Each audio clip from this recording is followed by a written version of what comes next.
You may have played poker, but playing poker in Texas is a different animal. This is the Texas Poker Podcast with Tyler and Clint. Hello, this is the Texas Poker Podcast. I'm Tyler. This is Clint. What's up, y'all? We are back with episode 100. Episode 100. I mean, we've actually gone through these pretty... It doesn't seem like it's been that long, and we're already at 100 episodes. That's kind of what I was thinking. I was going back and looking at our start date, where, obviously 104 would be 2 years. So, right around the corner. Wow, that's amazing to think that this is actually how this has lasted. It was just kind of a weird experiment we did at the beginning. It's amazing this lasted this long. I got a special trip I took. I don't think I did it for the 100th episode, but it's cool that it kind of happened that way. I took an impromptu trip to the lodge over there in Round Rock and saw that place. And I hadn't been there since they expanded it. I hadn't been there since Doug Polk, Andrew Neeme, and Brad Owen bought it. And I tell you what, it was impressive even before all that happened, even more impressive now. The place is huge. Someone said at one of the poker rooms I was playing at that they have a cash game side and a tournament side. Is that true, or is that kind of just something I overheard? No, it was definitely true, I think. It's so big, I'm not even certain where the tournament side was. That's what I was about to say. I was like, plus you probably went when there was no tournaments going on, right? No, there was a tournament going on at some point. During the day, in the middle of a day on a Tuesday, no less. And guess what? I didn't even know where it was. So that's how big this place is. How lucky would you be if you're one of those people who just, a poker player who lives right near the lodge, and then that place just turns into an empire right next to you? Oh, you're going to love this next little spiel I'm about to give, because the lodge is unlike playing at any other place. And I noticed it. I noticed this a little bit before they expanded, before, Doug Polk and everybody else bought the place. But at the 1-3 game, it was very almost cliquish like before. And they was very on the stream. Everybody was very into the stream that they had. Who was playing on it, who wasn't. Not so much at 1-2, but at 1-3, it was very, kind of a weird environment almost.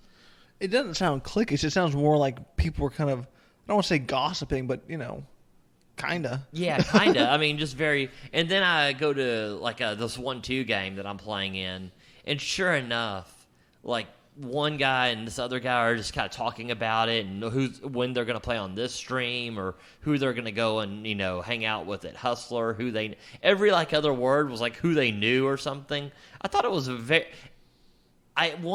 first time I kind of thought it was just a one-off thing, and then I was like, you can tell the people who play at the lodge love that they play at the lodge. I mean, they're very into just the poker scene more than anything I've seen. Would you say they're kind of making a community over there? I would say it's definitely a community of sorts. And it's definitely interesting to see, Houston is very different because you have all these places. You could argue about 5 places if they're the place to play in Houston, right? Oh, I mean, just really just depends on where you live, which side of Houston. Yeah, but you could make an argument for Texas Card House and Spring. You could make an argument for, I think Elite Social has a lot of tables, 101 Katy, Spades. But in Austin, I don't think there's anything even close to the lodge. No, yeah, I agree. Like I said, here in Houston, it's just literally just where you live is kind of dependent on the best place to play. Yeah. And then I was at another table the next day, and then one guy was like, I forget. He was looking for a poker term. He's like, you know what, I'm going to text Doug. Should I text Doug? And him and the dealer, for about 45 minutes, are discussing if he should text Doug Polk, I assume. I mean, God, I hope so. Because you should never be that flustered over texting another dude, ever. I mean, I don't care how famous they are, but I mean, I was just, everybody's very enthralled with just the entire environment down there. And it's kind of weird and also kind of fun to see at the same time.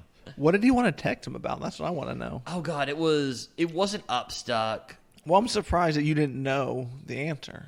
Well, okay, it was. I'm not even sure it's actually an answer. He's like, there's a term for when you're down so much that even if you double up, you're still stuck. Yeah, shithole. Yeah, that's what the dealer's like, buried. I don't know. I mean, Yeah. it's a. So I never heard anything like that. So I'm sure there is probably a term for it because there's a term for everything. But it's just a very, like I say, a very interesting environment. A couple things they do there that I really like. It's time. A lot of places on Texas that's what you're supposed to be, but there are some that aren't. It's $11 an hour now. It's not 10, which I think is fine. That seems very fair to me. I mean, I don't think that dollar's making or breaking anyone. I don't think so either. Another thing that they did that I thought was very good is they don't have a daily membership fee. That's so nice. There's always a but. There's always a but. You have to either do a weekly or a monthly. That's a big but.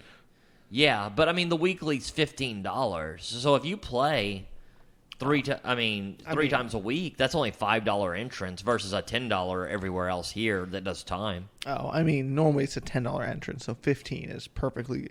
If anything, all it does is incentivize you to show up more often. But I mean, that's very reasonable. Yeah, I didn't ask what the monthly was, but I thought that was something. I was kind of annoyed because I thought I was only going to play there one time for my trip, but ended up being two, and ended up saving some money. So it was. I thought that was good. I enjoyed it's pretty light and bright in there. I don't like the dark themed poker rooms, so very very nice on that. The chairs and the tables are in excellent condition. TV layout was pretty amazing. You could see I'm big on watching the games while I play. You can see them from everywhere. All the dealers, super professional. The only thing I didn't like is I like my drinks on ice, and they were only giving canned drinks and stuff like that. So that was a minor thing for me, but it's minor. Super minor. I like my drinks in the can, so. For me, it was a thing, but everything else was super. Like I say, I've always considered that one of the best run poker rooms in Texas, and I will say it's still there. It's still right up there. Well, I guess let's get to the good stuff. How'd you do at the poker room? So end up going. Monday night is the night that I ended up playing. I go instantly on the list for 1-2 and 1-3. I will say this: it took a long time to get on 1-3 game, probably 2.5 hours. So I think they only had 1 or 2 tables, and they had seven tables of 1-2. That's kind of weird, huh? Well, isn't that side of town all a ton of 1-2? I believe so. I think that's a normal thing for Austin, which is fine. I don't mind it. I just would have liked to have got on a 1-3 table a little bit earlier, but. It's a minor thing. Ace King of Hearts. I have one hand that was pretty interesting. I have Ace King of Hearts. I make it 15 over a $5 straddle, and it goes 5 to the flop. The flop is Ace Deuce 5. As you know, in these situations, I'll normally bet kind of small. I bet 25 and 2 call. So the flop is Ace Deuce 5 of Ace King of Hearts and 2 call. Any hearts on the swamp? I think there was 1. Okay, that's nice. The turn is a 4, putting a 1 card straight out there. But I'm like, how often? I mean, it would have had someone has to float with a gutter, which I did make it small, makes it possible. But I feel like this is kind of weak to just check here. Oh, yeah, I agree. I think we're still going for value here until told otherwise. Okay, I'm glad to hear we're on the same page. I bet 100, a player calls, and then the other player folds. So it's now heads up. The river's a 3, putting a 5-card straight on the board. I mean, this is just all sorts of not the run out we're looking for. I mean, it just seems like the worst run out possible, right? I just check. I'm like, I'm not going to do the thing where I just jam and try to, get him off this chop. But he does jam. And he jammed for a lot, too. It was 3. I think it would have been my all in. It was like I think that at this point it would have been like 250 or so. Oh no, it was like 250 would have been thinking about it, but I think it was like 125 or 150 more. I can't a backdoor flush hit on that river, and you could obviously have the 6 for the top end of the straight, but I don't think he can get there with these hands very easily. I mean, that means he has to call my $100 bet with just a random gutter ball or a flush draw. Yeah, I think you're just side calling, right? Yeah, I called. He actually had a 3 on the turn. He had turned to straight, and the 3 came on the river to put it as the straight on the board, and we chop. He had me dead to rights on this hand. Oh my god! So it's so I really got lucky on that one. So I was like, oh well, thank God that I didn't start out that way. Because I was concerned, but I was like, well, he could have a 3. But I mean, as it went more and more, there's also random 2 pairs that people just randomly play. So especially when they're connected like that. Let me see here. I mean, man, that would have been just a complete disaster. Let me get your thoughts on this one. It's I had 7-8 of spades in the small blind. The hijack raises to 15. I call and the big blind calls. So 3 to the flop. The flop is ace-7-7 with 2 clubs. Hijack makes it 15. I check, the big blind checks, and the hijack bets 15. Do you just call or do you raise? I would like a raise here. Okay, I did raise to 45, thinking I'd do this with a lot of flush draws and stuff. I like that. a little bit of a bigger raise, but okay, continue. Well, it doesn't matter because he snap folds. Eh. But I was wondering. I was like, well, maybe I was played that a little too strong. But I was like, well, if he's folding to my 7 there, he's also folding to my clubs when I'm raising there. So at the end of the day, I'm pretty well balanced at least. As long as you're raising with your clubs there. Yeah. So.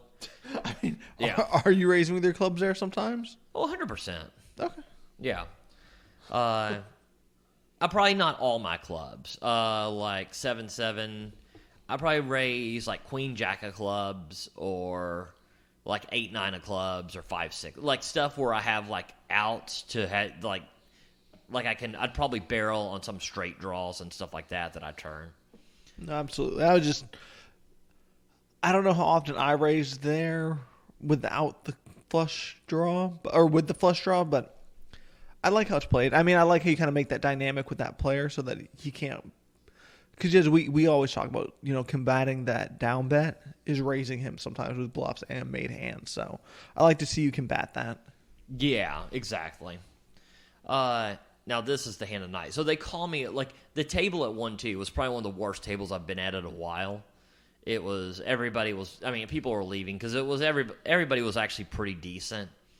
I'm probably just around what I bought in for, nothing crazy. Like, I think I was up maybe $50 or something.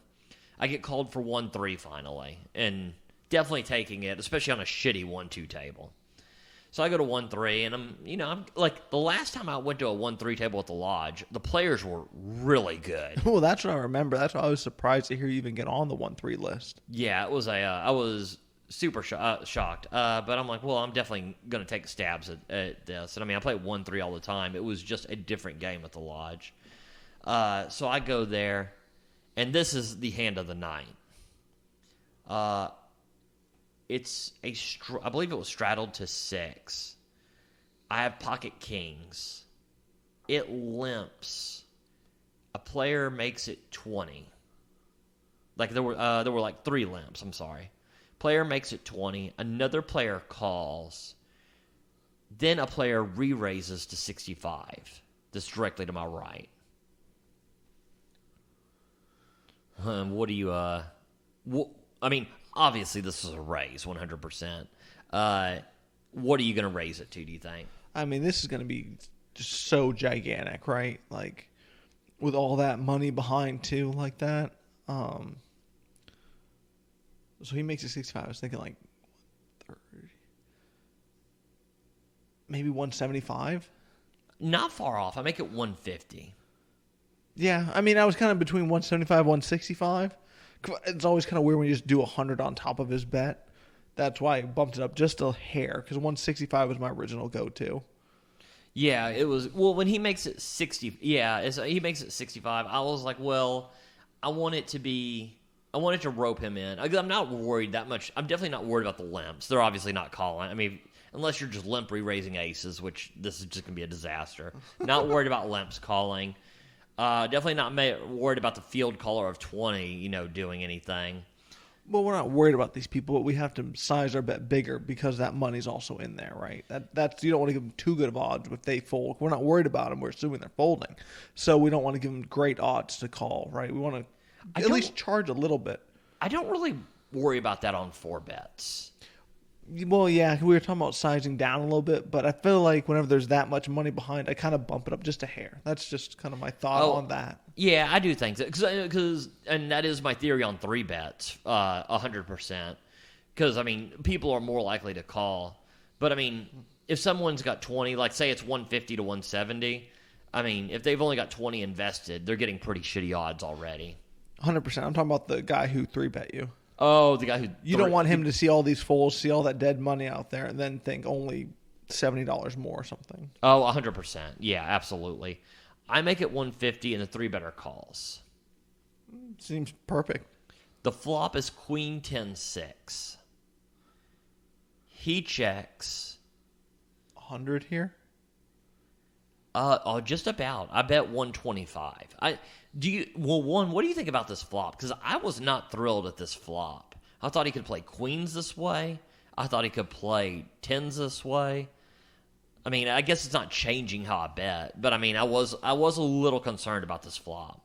I'm more worried about 10s than I am queens, but I mean, this is just kind of be one of those ones that this is how I go down. This is how I go down kind of thing. Yeah, I was kind of the same thing. I was like, well, this is just one of those things that I think, like, I forget what the SPR was, but I think it was low enough that it really ceased to matter. I bet 125, and he gives it up. Which later he said he has ace-queen. I'm not certain.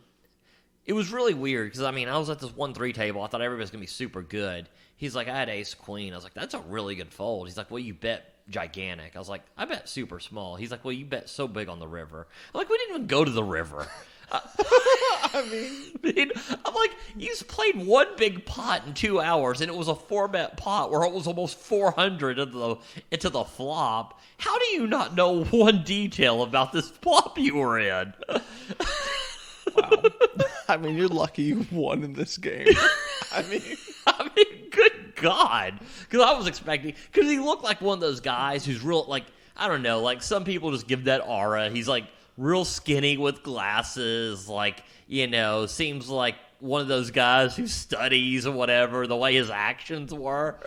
Yeah, I'm stereotyping, whatever. You're just going to have to cancel me. So, yeah, I was like, I was just so shocked because we had another one where I 3-bet him with ace-queen, and he calls with jacks, and he ends up winning it when I give up on the flop.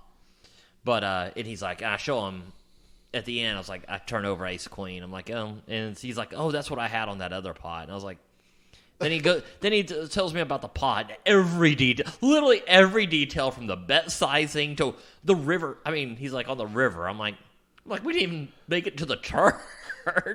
So I wasn't as baffled by the skill level this time as I was last time. I'll put it that way. Yeah, good to see your skill increased. But I end up making a profit of 200. I kind of went up and then kind of went down for a little bit. But ended up with a profit of 200, which I was pretty happy with. Yeah, I mean, I've been talking about being flustered after that one. I mean, I don't even know what to say. I just don't know how you can get a pot that gigantic and not have. I mean, I feel bad about myself that I don't pay enough attention to like other people's hands at the table. I mean, this is a hand he was actually involved in, so I don't know. And obviously, I think I can hang with these dudes. Well, I went and had a session at 101 Katie, Okay. And I mean, I guess I'm going to start off with, I mean, this is basically the hand that afterward the guy was dying to know what I had. Oh, here, one second. Before I get on to that, whenever people say what they had, unless I see them turn the cards over, I almost never believe them. Okay, and I knew you were going to say that. The problem being is when he 3-bets and I 4-bet and he calls, like, there's not a lot of things that make sense. I mean, at least, like, because obviously there couldn't be queens. Obviously there couldn't be tens. I did think maybe jacks. But for that bet, like ace king, I mean, you're going to be up against ace king sometimes there. So I do agree with that, but I also could not place many hands. Like, narrowing that down, I didn't know how many hands he had there. But it did cross my mind that he could be lying to me. Yeah, no, but I mean, well, I guess we'll start with, let me see real quick. We'll start with this session here real quick. So this is when you were at the lodge. So I sit down, the very first hand, let's see. Okay, so the very first hand, I have pocket kings. I make it 30, I get 2 calls. The flop comes 5-5 king. Oh, here, one second. Got my notes mixed up. My bad, man. I was like, that hand never happened. No, that hand was from last week. Oh, was it? Yeah. Yeah, one second. Let me find my proper notes from, I want to make sure I have the right session going. It's, but yeah, it was really cool to go and see the whole Austin deal. I was pretty blown away by that place. It's I wanted to go to Texas Card House and some of the others, so I might give that a shot next time I'm down there. All right, here we go. So now we're back on track. Okay. So I have pocket nines in the straddle, right? I make it 21. I get 2 callers. So that's good. Oh, so it was you straddling? Yes. From the button? Yes. Okay. The flop comes Jack 9 deuce rainbow. 18. Wait, you made it 21? Yes. Seems like that's smaller than your normal raise, right? 100%. Don't know what's going on, but that's the note. So that's what I did. Okay. Okay, so 21, 60, about 63 to the flop. Okay, what's the flop? Jack of diamonds, 9 of hearts, deuce of spades. Okay. Person checks. The next person donks 15. I actually raise to 35. He calls. The turn is the 8 of clubs. I mean, you are just all kinds of small this one. That's a very small raise to be raising his donk bet. Yeah, no, I know. I mean, like, if anything, I'm always like, Tyler, you bet way too big. I mean, like, Tyler's like, min raise all the way down. Okay, so you make it 35. He obviously calls. I'm so strong here. I wanted to rope in that person behind, because that person behind is someone that we'll just say we would like to see them in that hand. What was the flop again? Jack 9 deuce rainbow, and I have the set of nines. I mean, yeah. But, I mean, you have some bluffs here.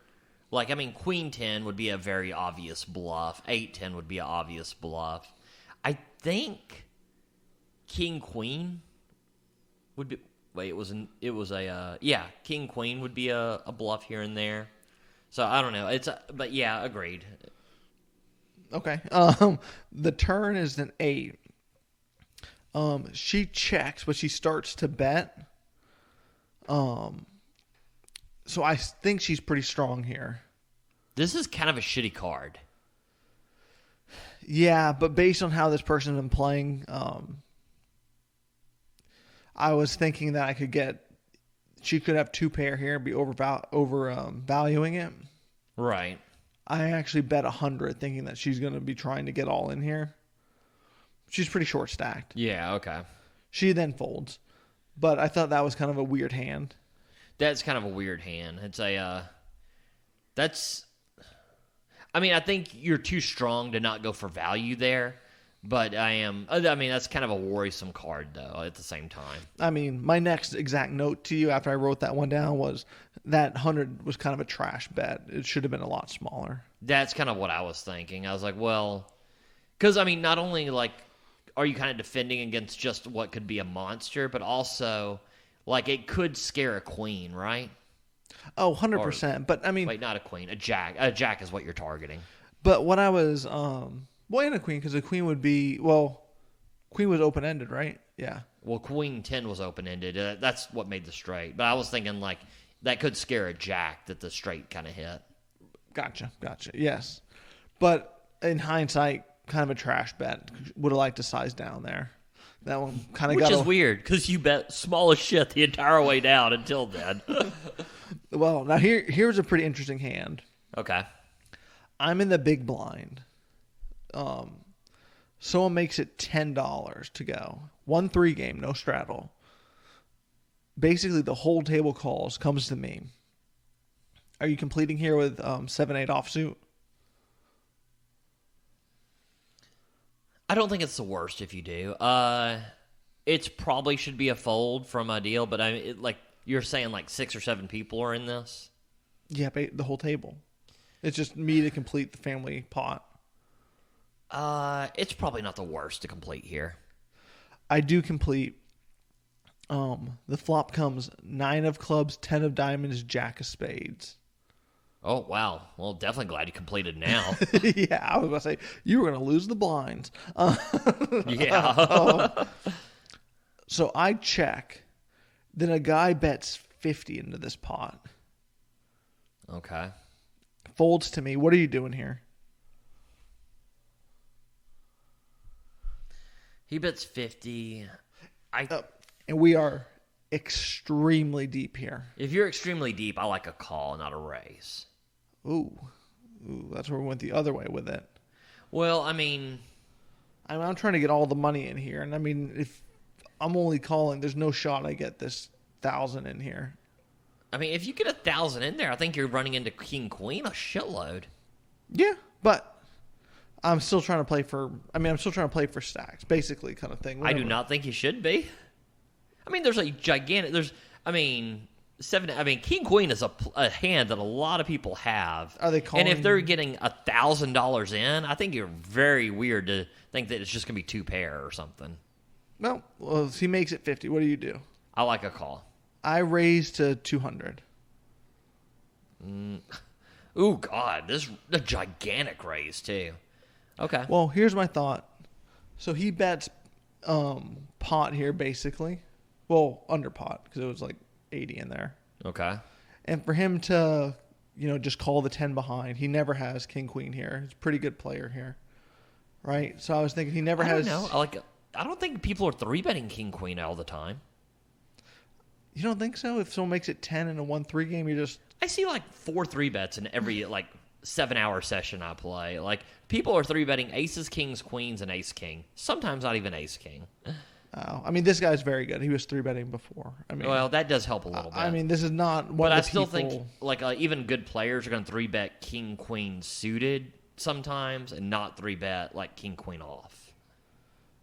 Yeah, I don't know. I think he would be raising that hand in his position. He was in pretty early position too. Okay. So that's just what I assumed at the time. So I assumed I'm good here all day long. Okay. Especially with that exact player. With someone behind him, they could be calling the 10 with king queen, I thought. Okay. So I raise big. He tanks and ends up folding, and it kills him to know what hand I had. I told him if he listens to this podcast, he can find out. But I did fast play at the bottom end of the straight. Okay, well, that's at least he's going to know exactly what you folded. I mean, so it seems like he had 2 pair. He claims to have 2 pair, yeah. Which, makes sense. If he was that distraught about a fold, then I think that's probably what he actually did have. I think he had jack 9. Like I said, seemed like a super good player, was 3-betting all the time. Pretty good fold there. Yeah, that's definitely a good fold. So I don't like the raise there, and I think the raise should be smaller if you are going to raise there. But, glad you called and hit a straight as well. Oh, no, 100%. That part I did like. But, I don't know. I thought that was a pretty interesting hand, though. Yeah, that is a very interesting hand.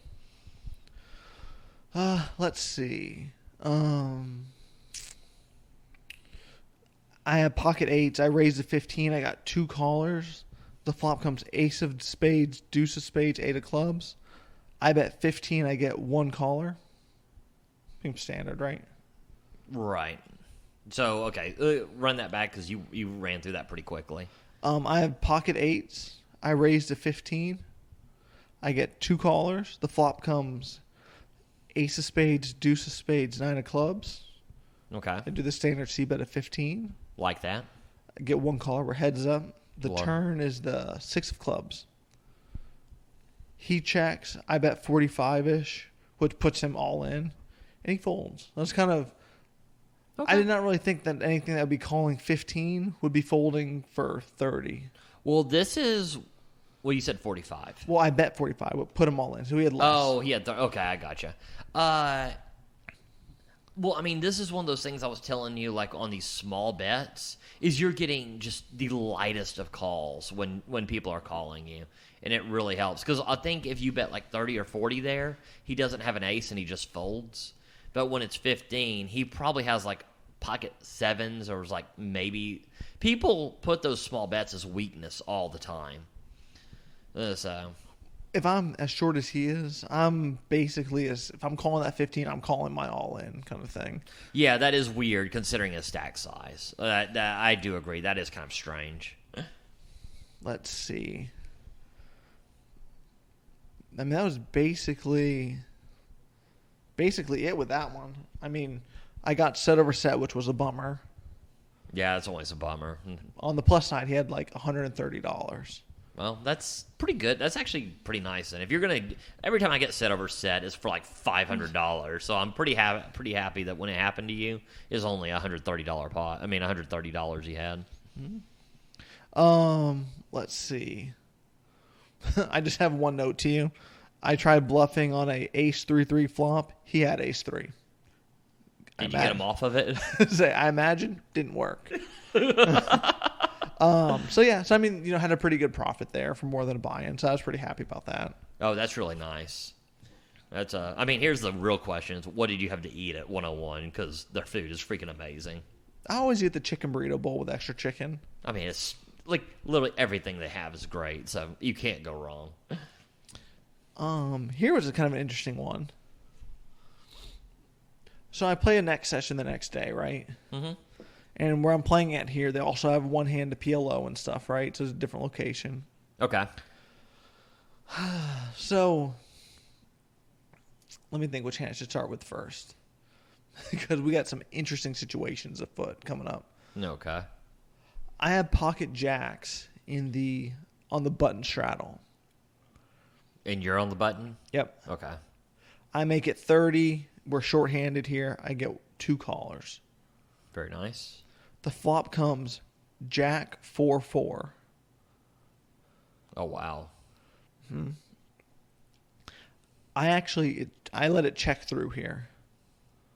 Not the worst. I think I like a small bet because I think I do check this a lot, and I think I do it more than I should. But if I'm going to be betting ace high here sometimes, I think I should be doing a small bet because I was thinking about that earlier today on some of these hands I was playing. But I don't mind a check through here. I mean, nobody can have really much of anything.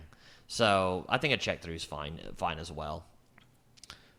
The turn is another 4. Okay. And whenever the turn goes, he starts celebrating. Oh, that's me, that's me. I bet 55, he calls. The river is like an offsuit 6. Before the river comes out, he's out of position here. And he yells, I'm all in. I'm all in. Right? Okay. So then I'm sitting there. They said, no, you can't go all in yet. The action's on him. But then someone, which I already knew, said if he checks, he's all in, right? And the dealer says yes. So I say, okay. I check and I call. That's, I mean, exactly what you should be doing with, right here. So here's the crazy part. The player then doesn't want to, I should turn over my hand.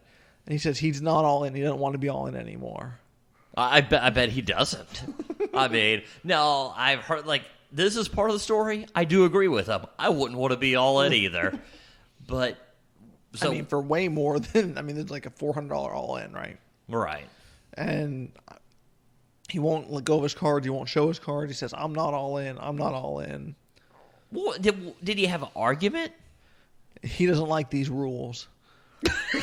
I mean, was he drunk? Yeah. Okay, well, at least I kind of start to understand here. But, I mean, this is, to me, just the weirdest. Because I almost have never seen anything like this, where somebody says all in. You're like, okay, I call. And he's like, I don't like that no more. And he's like, I'm not giving these chips up either. No, I'm like, well, that's not gonna end good for the guy who's there. I mean, I don't know what he thinks is gonna happen here, but I mean, just the weirdest thing ever. So, I assume like you eventually got paid, right? Well, so I was sitting there thinking, like, well, I don't know what's gonna happen, and like an actual 5 minutes goes by. I'm certain the floor's there by now, right? The floor started off there. Well, that's a good time to have the floor there. And the floor's like, you are all in. It's over. You're all in. He called. You lose. Yeah. Or he has jacks full of fours is what he's showing. Can you beat it? Yeah. And he just won't fold his cards and won't give up his chips. And he's sitting there for 5 minutes. Just. What an awkward situation. I was going to tell the dealer, get in there. You get $3 if you get those chips from him. So we're just sitting here forever. And then his friend who he drove with or whatever, took out $300 and gave him the $300 and told him to give him the chips up. And then he did? Yep. I mean, what a jackass. You have to have your friend give you the money so you give your chips up. Because, he had the chips right there. It's not... Oh, 100% he had the chips right there. Where else would they be? Well, yeah, I don't know. It's just a weird situation. I don't know. Well, he basically gave him those chips to rebuy. Would have been... I kind of almost... If his friend doesn't do that, it seems weird. Like, what were the other people at the table saying anything? It was the floor and the dealer telling him he had to give his chips up. And he just kept saying no? Yep. Over and... It seems like such an awkward 5 minutes. It was. But here's where it gets more awkward. Those chips, that $300, still coming this way. Oh, did you win those? I have another story for you. Oh, God almighty. So about 2 or 3 hands later, almost immediately, in a PLO hand, I river quads. Oh, that's nice. And he donks 100 out of that 300, which, there's already money in that pot. Right. I just go all in. He snap calls. Dealer makes sure to get those chips first this time. Yeah, no kidding. I just scoop them again. That's hilarious. So, they continue to let him play after that? Yeah. That seems kind of strange to me. Because, if he just refused to give chips up when he lost, that seems like a problem. But, well, I'm glad they did let him play, because you just got $300 richer out of it. Yeah. So that was a pretty massive session for me. That's pretty damn nice. I also had a pretty nice bluff there at the end, which you heard about today at Doghouse. The player was still talking about it. Which it was kind of, I don't remember the betting in it because it was at the end of the night and I didn't take notes on it. Uh-huh. Because it was, 4 or 5 in the morning situation. Okay. I'll basically just kind of give you the rundown on it. We get to the river. The front door flush misses, but the board is 8, 9, 10. Okay. Right? Front door flush misses. It was 8, 9, 10, jack. Yeah. Okay. And I was like, well, I have a busted flush draw here. This seems like the perfect time to bet. Ooh, I do kind of agree with this right here. So I bet he said 80% pot. I was going for pot. Turns out my math was off at 5 in the morning. That sounds about right, yeah. Yeah. So he tanks and tanks, and he has ace jack. And he gives every reason why he should call. Flush misses, you could have flush, but there's tons of 2 pairs, which, to be fair, 100% he's right. And he tanks and tanks, and he's like, going back and forth with it, and then ends up folding. And I ask him if he wants to see the bluff. And he says yes. So I show him busted flush draw. I mean, he acted like distraught about that bluff at the table today. But now that I'm hearing about it, he kind of has to fold there. I mean, you'd have a ton of hands that are going to be good here. Oh, I mean, again, that's why it was bet, right? Yeah, I mean, you have the bottom end of the straight, the top end of the straight. Well, I guess that is the problem, is you don't really have, would you really do this with 2 pair? Because that would be the thing I'd be concerned about, is having 2 pair here. But that board actually slows 2 pair down. So I guess that would be a concern. Yeah, but that was a pretty interesting one. That's pretty interesting. Okay, the one I thought you were going to talk about was the one that's that you still told coming. me today. Oh, is it? Because that was probably the most heads up, just exploitative bluff I've heard of. Well, we got to start with a different hand first. Okay. It won't be long. Oh, okay, I gotcha. Tease for the audience. Yeah. I sit down. I have ace king of diamonds first hand. I make it 30. Folds around. Guy makes it 85. So were there a couple limps? I mean, 30 is a pretty big raise here. Were there a couple limps? Just a straddle. Oh, a straddle. Okay, I gotcha. Guy makes it 85. The next guy calls 85. Okay, so now this is just easy. This is going to be a 4-bet squeeze, right? I go all in for 500. Guy snap calls. Guy behind snap calls. It's ace king versus jacks. The other guy won't show his hand. I have ace king of diamonds. Flop comes 2 diamonds, all low cards. Turn a low card, river a low card. No diamonds to be had. I lose to the jacks. Then the other guy rolls over queens. So the 3-better, but he was the one with queens or jacks? Queens. Okay, so Guy made it 20, Queens makes it 65, and then I made it 30. He made it 85. I mean, this is such a weird. I mean, how jacks ever wind up here is just ridiculous. I mean, that is really showing how bad the play is in Texas. Because when you now 4-bet to a gigantic amount in 500 with ace king. I mean, and then there's a call before that guy gets to that guy. I mean, he had 380, 400, but I don't think that matters. Yeah, it just doesn't matter because this is always going to be aces, kings, queens here at some point. I mean, between you and the other guy, because they're all. I mean, since y'all have raised on every action that y'all have, y'all both are just uncapped here. So, yeah, I mean. It was good for you to get pretty good value there. I mean, you lost the hand, but I mean, you're in a really good situation. Yeah, so that was sad. But I guess here's the bluff you were talking about. I'm in the big blind. I have king 8 offsuit. Well, it's always going to start with a hand, and I'm just like, God damn it. Come on. Okay. Did it limp around to you? For the hand's sake, let's say, sure. Okay. Now I feel better. Good. So I flop middle pair of the 8. But there's 2 spades out there. I have the king of spades. Okay. Guy makes it 15 or 20. 4 of us call. I don't hate this. The turn completes the flush. But it's also the...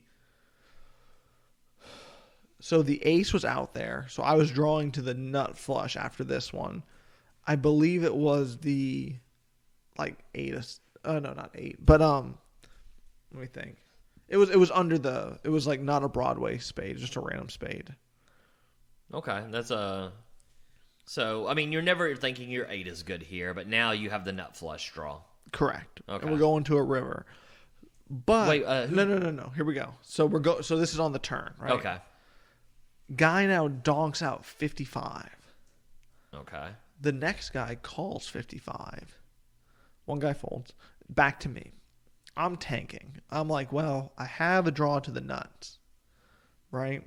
Right. I'm tanking for, I don't want to say, I normally act pretty instantly. Yeah. So the guy behind me he assumes I folded or I'm out of the hand. I folded, and he goes to go all in, or I guess to raise. Right, it was my all in, but he goes to make a big raise. Then the dealer says, "Whoa, the action's over here." And I said, "You know, what would be real slick is if I go all in here on after seeing that action. How could anybody call, right?" So I ship it for $275. Right. He then says, "Well, I don't know what you could have to be doing that with." So he folds his jack high flush. The next guy folds. The next guy folds.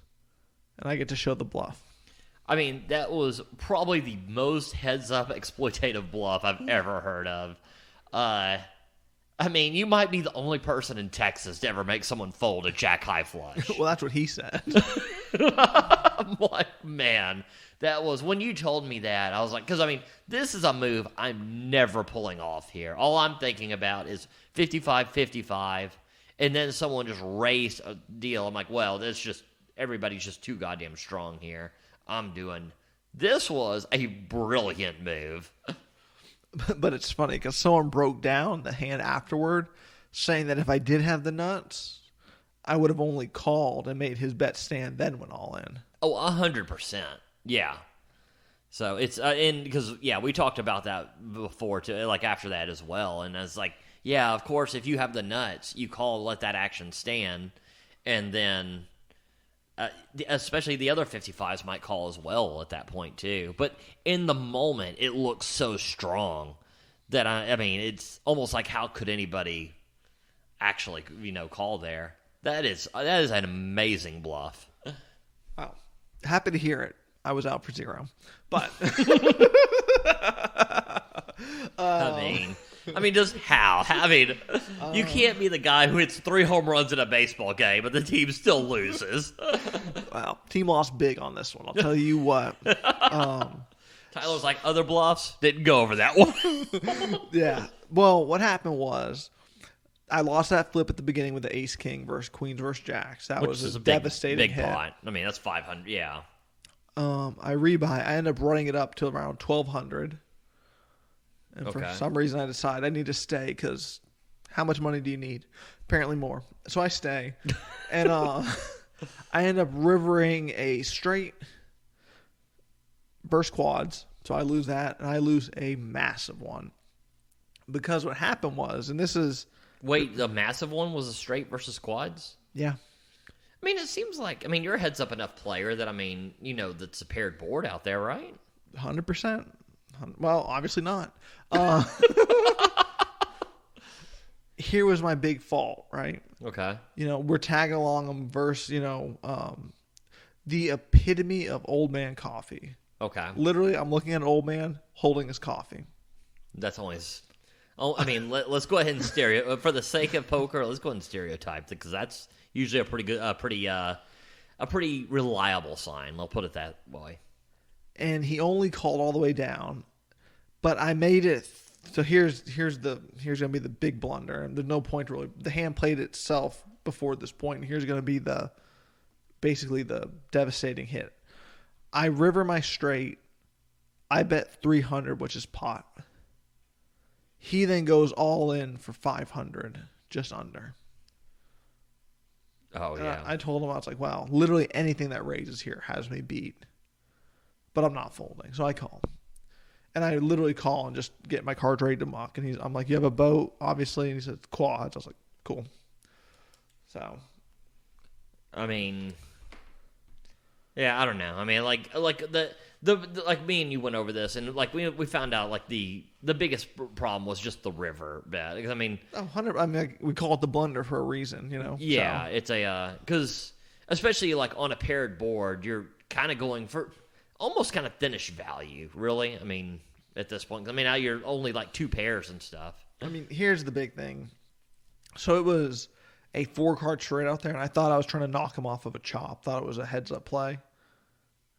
I mean, yeah, I hate that reasoning. Oh, no, 100%. I mean, yeah. We call it the blunder I mean, I'm not saying it was a good play, but that's what led to that bet happening, so.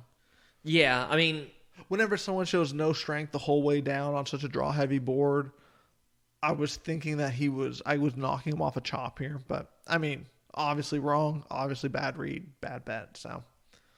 Yeah, I mean, I guess every now and then you'll get just really overplayed trips to call. I mean, I don't know, on a 4-card straight, yeah, not even. It'd be hard for that on a pot-sized bet, but I mean, we all have hands that go off the rails, so I mean, that was yours for that night. Yeah, and well, what I did like was though I ended up kind of running it. I mean, by all means, not running it back, but getting a pretty decent stack. Right. And I ended up the hand I went out on. I basically was open ended with 2 overs versus someone with middle pair and a flush draw. Mm-hmm. And my overs were live, and it was literally, at least the odds I was getting justified the play, and I lost. So, I mean, that's fine. I mean, it's like, as long as you're getting good value and good odds, I mean, what happens? I mean, if you have a draw that's going to hit 1 out of 3 times, but you're getting, 10 times on your money. Yeah, I mean it's a profit, even though you're gonna lose more often than not, but it's gonna be a profit in the long run. Well, like I said, I was just happy to see it was the right play at the time. Like, if I would have known the exact odds I was getting, you make that play every time. Yeah. So I was happy with that result. I mean, I was happy that I did the move I did. Did not work out though, but that's how I ended up being out for 0. Yeah, that's like I say, we're all gonna have sessions where things go sideways. So it's I went to the lodge that one day. I had only planned on going there, but I ended up going back the next day, and I only play 1-2. There's not much to say about this session. I have Jack 8 of spades, and I go flush over flush on somebody. I mean, I'm hoping, yeah, obviously, if you're the one with the higher flush, it's great. But yeah, I mean, I won't even worry about the betting down, because I mean, if it like these small SPRs, like you're just, it's just a double up. I mean, unless you really blunder it. But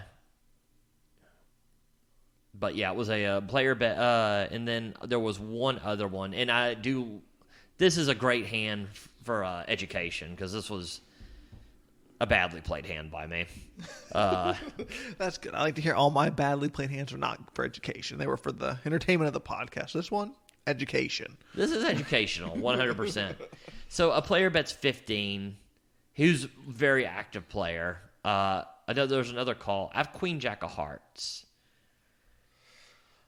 I know I'm not supposed to call here, but I'm calling. I squeeze to 60.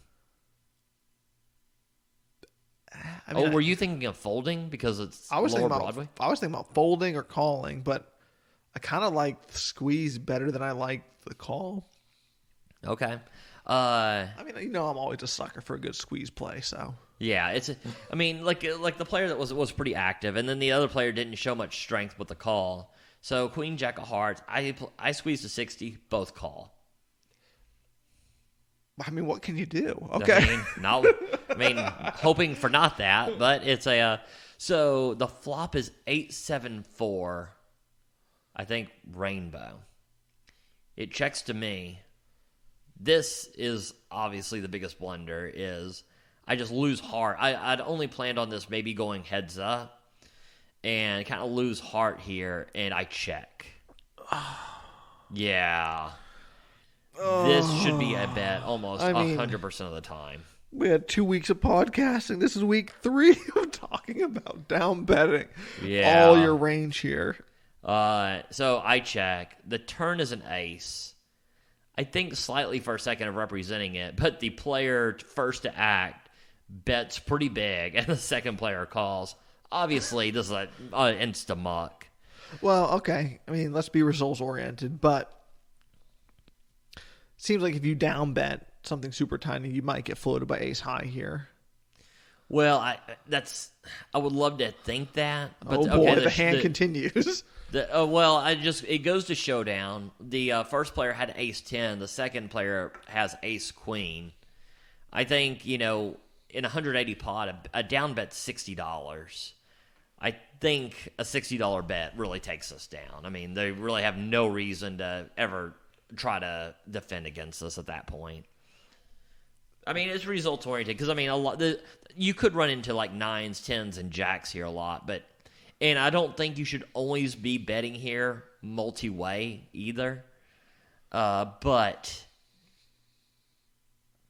it's, I mean, when on a flop like this where it's, well, they do have kind of range advantage a little bit, but that was kind of my thought. But looking back at it, this might be a little results oriented. I think I would normally do like a third pot bet here because I can represent all the overpairs when they can't really have that many. I mean, they definitely can't have aces or kings, and most likely not queens.